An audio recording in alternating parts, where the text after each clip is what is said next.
মাহিন নাম রাখা যাবে কি? অনেক মানুষ সন্তানের নাম রাখেন মাহিন। এর অর্থ হচ্ছে হীন, তুচ্ছ, লাঞ্ছিত। সম্ভবত কোরআনে মাহিন শব্দ শুনেই ব্যাস এর অর্থ বা এটির নাম হতে পারে কিনা এসব কিছু জানা ছাড়াই সন্তানের নাম রেখে দিয়েছে। মাহিন শব্দটি কোরআনুল কারীমের কয়েক জায়গায় এসেছে। সূরা সাজদার ৮ নং আয়াতের মধ্যে ইরশাদ হয়েছে, আউযু বিল্লাহি মিনাশ শাইতানির রাজিম, বিসমিল্লাহির রহমানির রহিম, সুম্মা জাআলা নাসলাহু মিন সুলালাতিম মিন মাইন মাহিন।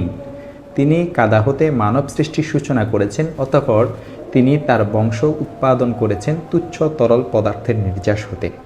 এখানে মাহিন অর্থ তুচ্ছ।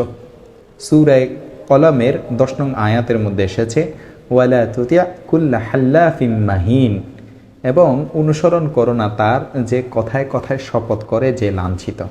এখানে মাহিন অর্থ লাঞ্ছিত। এখন বলুন, নাম রাখার আগে যদি কেউ এই বিষয়টি জানতো, সে কি নিজ সন্তানের নাম মাহিন রাখত? আর কোনো শব্দ কোরআনে থাকার অর্থ এই নয় যে তা দ্বারাই কারো নাম রাখা যাবে। দেখতে হবে শব্দটি কোন প্রসঙ্গে এসেছে, কি তার অর্থ।